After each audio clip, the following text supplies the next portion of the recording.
자, 소방설비기사 및 산업기사 자격증 수험생 여러분 안녕하십니까? 오소방 채널에서 자격증 강의를 담당하는 이종호라고 합니다. 자, 이번 시간에는 저희가 이제 전기구조에 대한 복주머니 특강, 정리 특강을 또 진행을 해보도록 하겠습니다. 자, 일단 전기구조 같은 경우는요, 제가 이제 기계구조를 강의를 이제 주로 하지만 제가 예전에는 또 전기구조를 했었고, 전기구조 같은 경우가 기계구조보다는 양이 조금 적습니다. 그러니까 범위가 훨씬 좁아요. 그러니까 무슨 말이냐면 현장에 나가보셔도 알 거예요. 대부분 이제 보면은요, 소화 설비가 주고요. 그렇다고 전기를 무시하는 게 아닙니다. 전기도 진짜 중요한 설비예요. 전기는 제가 봤을 때 한 가지 설비만 잘 보시면 돼요. 그 한 가지 설비가 뭐냐면 자동화재 탐지 설비. 그쵸? 그래서 전기 쪽의 메인은 우리가 소방시설 중에 소방시설이 5가지가 있잖아요. 자, 뭐가 있습니까? 우리 법규에서 배우잖아요. 소화 설비, 또 경보 설비, 또 피난구조 설비, 소화 용수 설비, 소화 활동 설비. 그쵸? 그 중에 메인이 되는 거, 전기구조 쪽에서 무조건 얘죠. 맞습니까? 그러니까 요번에 여러분들 내가 하나 이제 뉴스를 본 게 그 육가공 공장에서 불이 한번 났었잖아요. 최근에. 정말 안타까운 일이지만 이제 소방관 분들이 이제 두 분이 어린 나이에 어떻게 보면 순직을 하셔도 되게 마음이 아팠는데 그걸 보면서 이제 가장 큰 문제점이 뭐였냐? 처음에 뭐가 안 울렸어요? 경보기가 하나도 안 울렸잖아요. 경보 설비가 하나도 동작을 안 했어요. 그렇게 많이 설치가 되어 있는 경보기들이 하나도 동작이 안 됐다라는 게 가장 큰 문제점이었죠. 제가 그 뉴스 보면서 제일 어이없었던 게 뭐냐면 불이 위에서 이제 불이 막 나 있잖아요. 여러분들 그게 3층인가 어디서 났었어요. 3층인가 났었는데 그 밑에 직원 식당이 있거든요. 직원들은 태평하게 밥을 먹고 있어요. 그러니까 모르는 거예요. 여러분들 불이 난지, 자기 위에서 불이 난지. 왜요? 아니 경종이 울려줘야 되는데 경종 소리도 안 나고 하니까 그냥 나는 그냥 밥 먹는 거야. 아직 밑에한테는 불이 안 왔으니까. 거기서 이제 경종 소리가 울려줬으면 자동화재 탐지 설비가 완전히 동작을 했으면 사람들이 당연히 도망을 갔겠죠. 뭔가 이제 인지를 했겠죠. 상황을. 그죠? 그래서 그거에 대한 조사도 지금 계속적으로 진행 중인 것 같아요. 그래서 여러분들이 제가 하나 말씀드리고 싶은 건 뭐냐면 전기구조의 핵심은 경보 설비거든요. 당연히 그 외의 설비도 있죠. 그리고 그 경보 설비 중에서도 자동화재 탐지 설비라는 애가 꽃입니다. 전기의 꽃. 그쵸? 그러니까 전기의 꽃이라고 하는 건 그만큼 중요하다. 그래서 여기 요약 자료에 가보시면 자탐 요약이 아마 절반 이상일 겁니다. 그죠? 왜냐면 시험 문제가 자탐에서 가장 많이 나오거든요. 그 외에 뭐 자동화재 속보 설비라던가 뭐 비상 방송 설비라던가 뭐 비상 경보 설비, 단독 경보용 감지기, 그죠? 뭐 이런 것도 있죠. 그리고 뭐 유도등도 있고요. 그러니까 이런 내용들 제외하고는 제가 봤을 때 이게 대부분 요 내용으로 정리를 조금 해주시면 되지 않을까라고 생각을 합니다. 그래서 자동화재 탐지 설비부터 제가 정리를 해드릴 거예요. 앞에 말이 많았지만 각설하고. 자, 그럼 같이 한번 또 보도록 하겠습니다. 자탐부터 시각경보장치부터 자 어떤 내용이 들어가 있었는지부터 정리를 하시는데 어차피 간단하게 내가 이걸 치고 넘어갈 거니까 여러분들이 학습을 하신 다음에 도움이 되실 수 있게 한번 또 참고를 해서 보시면 좋을 것 같고요. 자, 여기 자탐과 시각경보장치가 나와 있습니다. 자, 먼저 자탐부터 볼게요. 자탐. 그럼 여기 자탐에 가보면 이런 용어들이 들어가 있습니다.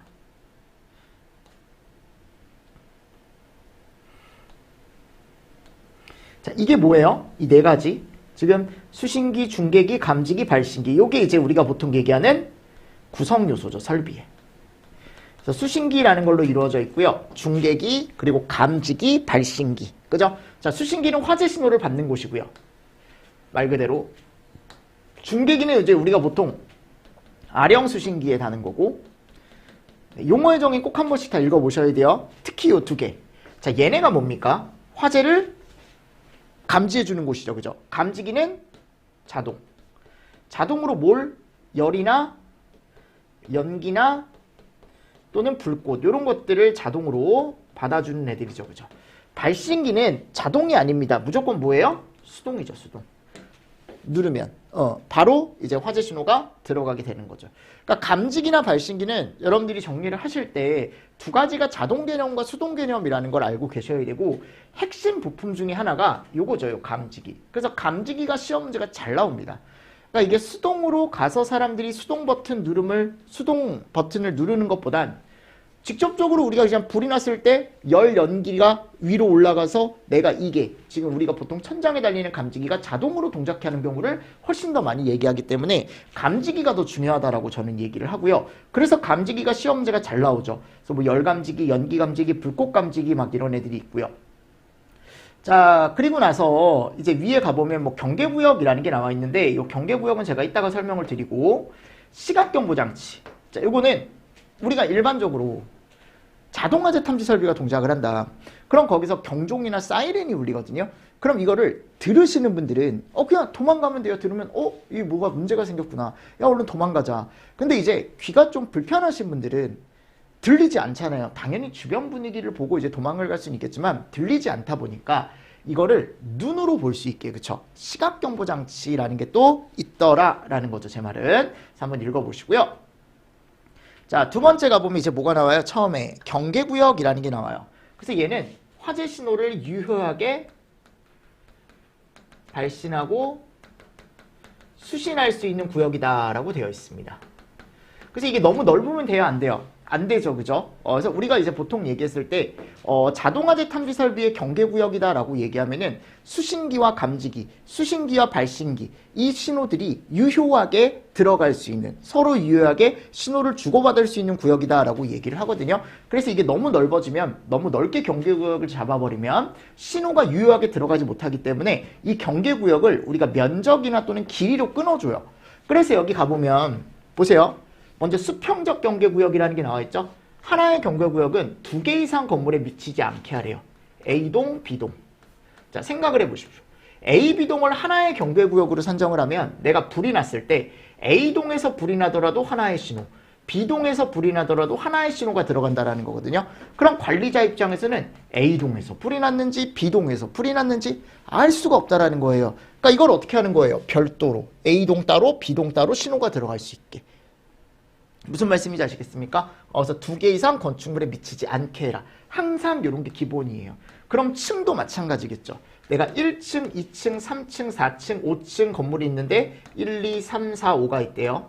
그럼 내가 이거를요, 여러분들 뭐 요거를 다 하나의 경계구역으로 산정을 해두면 관리자 입장에서 3층에서 불이 나더라도 신호가 들어오는 거야. 근데 이게 3층에서 불이 났는데 3층에서 불이 난 게 여기 표시가 되는 게 아니고 그냥 이게 하나로 묶어놨기 때문에 어디서 불이 났는지 관계인이 알 수가 없다라는 거죠. 그러니까 이거를 별도로 산정을 해줘야만 1층에서 불이 나면 1층에 화재 표시가 될 거고 2층에서 화재가 나면 화재 표시가 될 거고, 맞습니까? 그래서 각 건물, 각 층마다 우리는 경계구역을 산정을 해줘야 됩니다. 근데 건물에 갔는데 그 바닥 면적, 2개 층의 바닥 면적이 500이 안 된대요. 그럼 2개 층을 하나의 층으로 할 수 있다. 하나의 경계구역으로 할 수 있다라고 되어 있습니다. 이런 거 숫자 잘 보셔야겠죠. 그죠? 그리고 3번. 상당히 중요하죠. 3번이 상당히 중요한데 이게 제가 아까 말씀드렸던 면적. 자, 면적은 얼마? 600 이하로 하고 길이는 몇 메타? 10m 이하로 한다. 자, 요거는 이제 실기 때 우리가 경계구역 산정할 때 많이 써야 하셨죠. 그래서 600에 50은 꼭 알고 있어야 돼요. 면적이 얼마라고요? 600입니다. 그리고 한 변의 길이는 50m예요. 아셨죠? 자, 근데 주된 출입구에서 내부 전체가 보인다. 주출내. 주출내다. 그럼 이 600이 얼마로 바뀌어요? 1000으로 바뀝니다. 1000. 그리고 길이는 항상 50이에요. 근데 면적이 이제 600이냐 1000이냐로 바뀌는 거죠. 그리고 우리 지하구는 몇 메타래요? 700이래요. 700. 700. 무슨 말씀인지 아시겠죠? 그래서 지금 567이에요. 567. 567. 요건 길이 기준. 요건 면적 기준. 그리고 요거는 지하구 기준. 아셨죠? 근데 주출내일 때 이제 1000으로 가는 거고, 요거 정리 잘 해주셔야 됩니다. 그래야 나중에 저하고 또, 어떻게 보면, 얘기를 할 때 좀 더 유두리 있게 얘기를 할 수가 있기 때문에 요거 상당히 중요합니다. 경계구역 기준. 자, 얘는 그래서 우리가 지금 수평으로 경계구역을 산정하는 기준이고, 자, 수직적으로 경계구역을 산정하는 기준이 있거든요. 그러니까 이거는 수평 공간이 아니고 수직 공간. 그 수직 공간 중에 대표적인 게 계단과 경사로 제일 많이 나오죠. 근데 뭐 엘리베이터 승강로도 있을 수 있고, 뭐 린넨슈트. 린넨슈트는 이제 우리 예전에 호텔 같은 데 가보면요, 고층에 있던 뭐 쓰레기 같은 걸 이 린넨슈트라는 공간에 넣으면은 그 린넨슈트를 타고 아래 1층에 있는 어디까지? 쓰레기 소각장까지 이렇게 내려오는 그 수직 공간. 이런 공간도 있대요. 파이프, 피트 및 덕트, 기타 이와 유사한 건 별도로. 그러니까 건물에 이렇게 거실들이 있고요.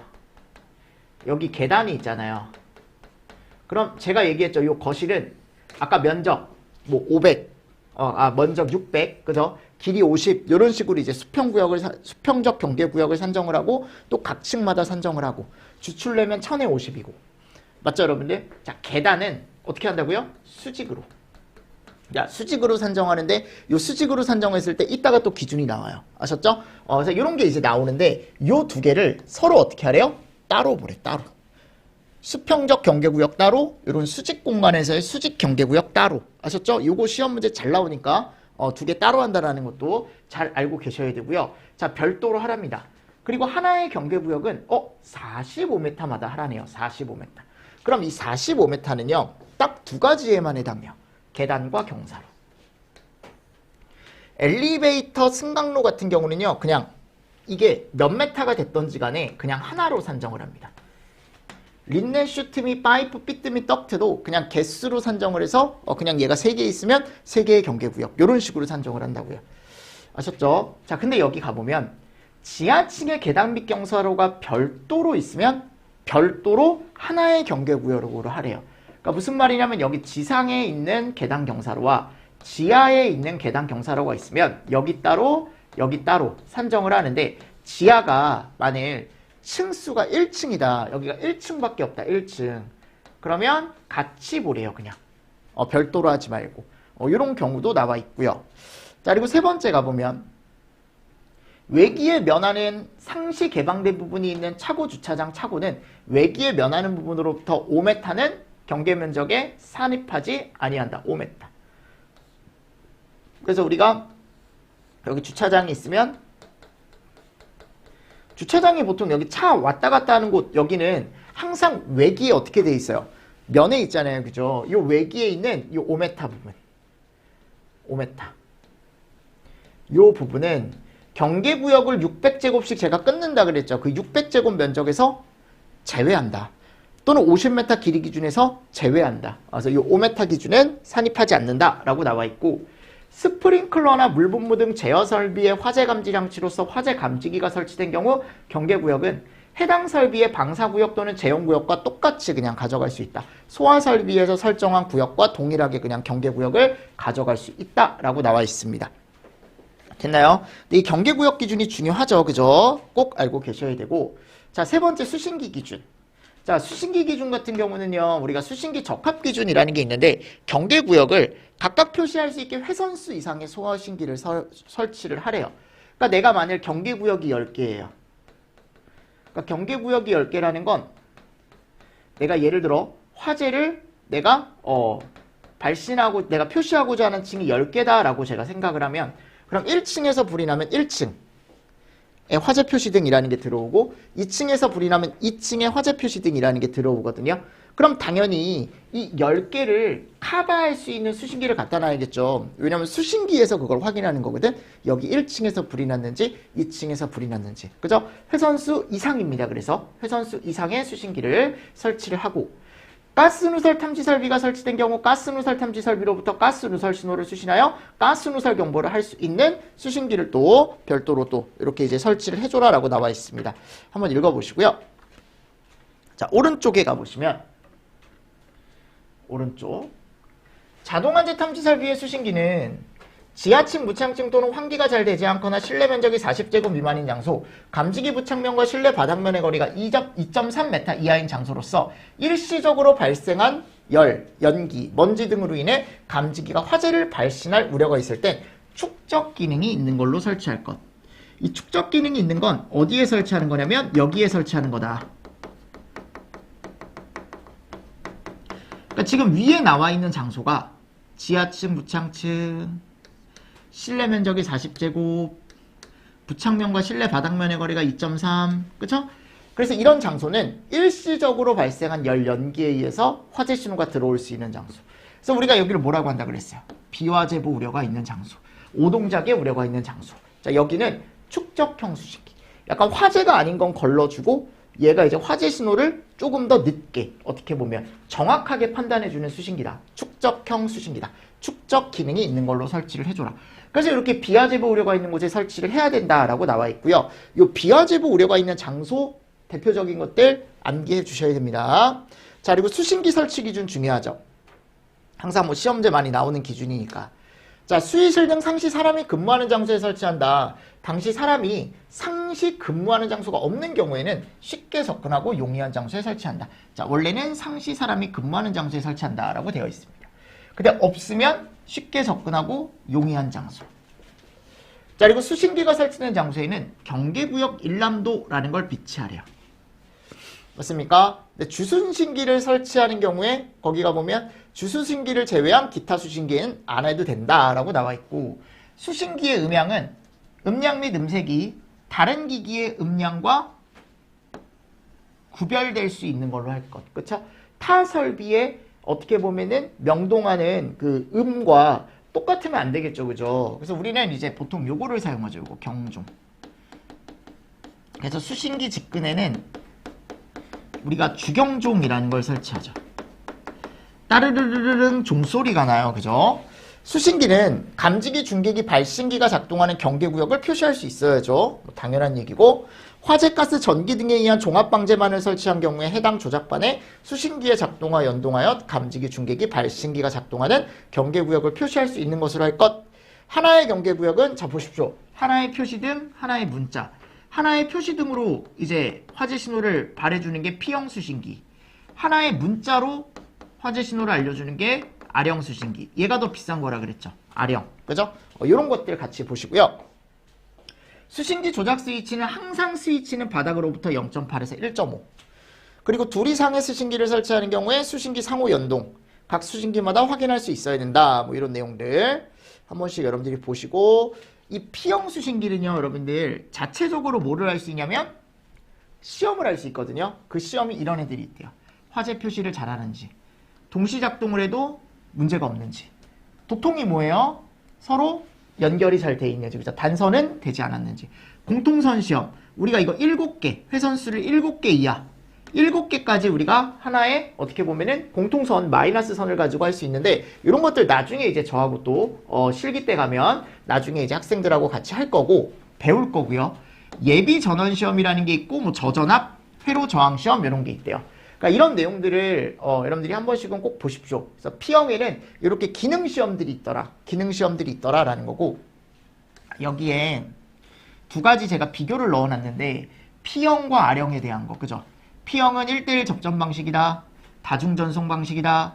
공통신호다. 고유신호다. 자, 공통신호라는 건 화재 표시를 표시등으로 해주는 거다. 고유신호라는 건 화재 표시를 표시등이 아니고 뭘로 해준다? 문자. 그래서 얘는 문자가 LCD. 핸드폰 액정이 달려있어요, R형은. 얘는 액정이 달려있는 게 아니고 그냥 화재가 났을 때 그냥 빨간 표시등 정도 들어오는 거다라고 제가 말씀을 드렸죠.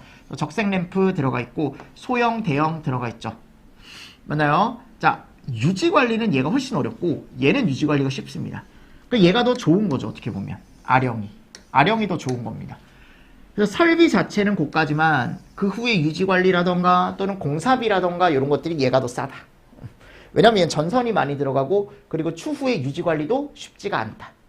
그리고 얘는 중계기가 달리지 않는다. 조금 특징들을 잡아두면 얘는 중계기가 달린다. 뭐 이런 것들.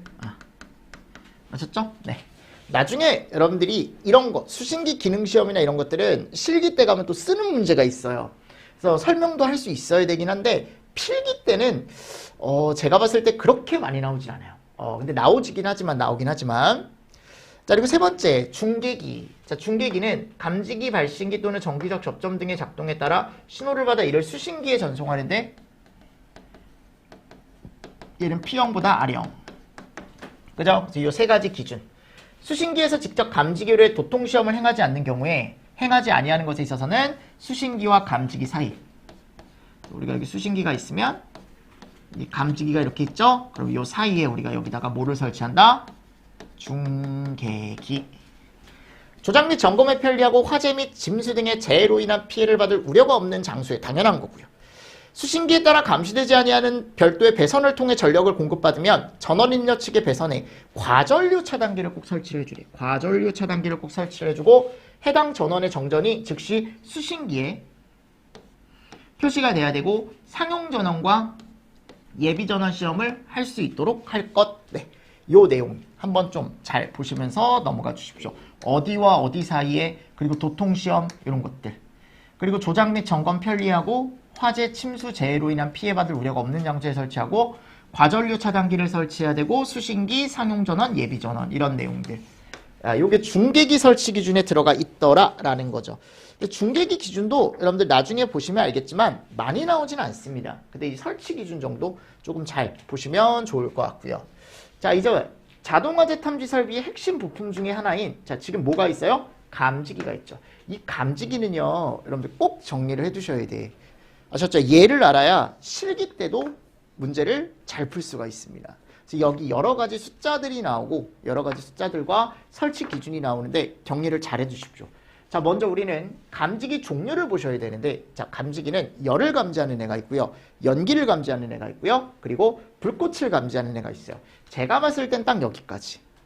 제가 봤을 때 가장 기본적인 거. 특히 요거 두 개. 중심으로 정리하실 때. 왜냐면 얘가 제일 많이 나오니까. 그럼 열감지기 종류엔 뭐가 있죠? 차정보, 열차정보, 열차정보.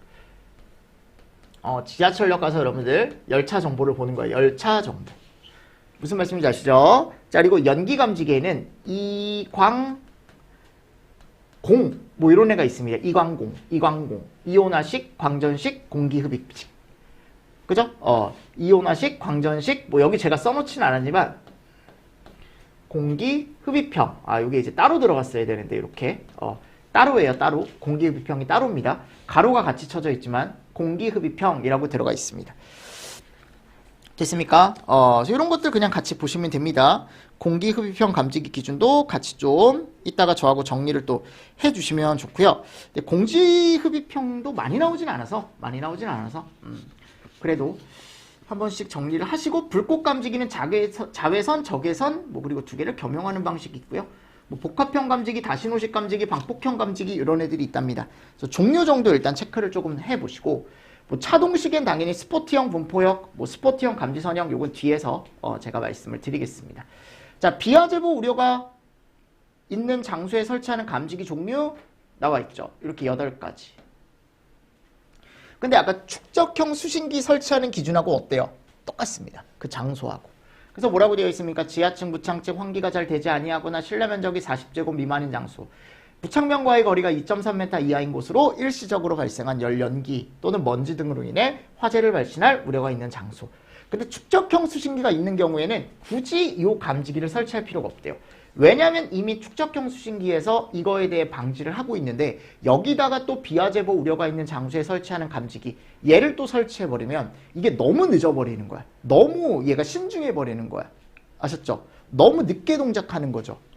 무슨 말씀인지 아시죠? 그래서 두 개 다 비화재보 우려가 있는 장소에 설치할 수 있는 수신기와 감지기가 따로 있는데 이 두 가지를 같이 설치할 필요는 없다라는 겁니다. 그래서 축적형 수신기가 설치되어 있는 장소에는 굳이 여기 아래에 있는 8가지 감지기를 설치할 필요가 없다. 근데 그 이외에 이런 장소에는 만일 수신기가 축적형 수신기가 없다라고 한다면 이 8가지를 설치할 수 있다. 그래서 불정, 분복, 광, 아다축, 불정, 분복, 광, 아, 다, 축 요런 애들을 우리가 설치를 할 수가 있더라라는 거죠.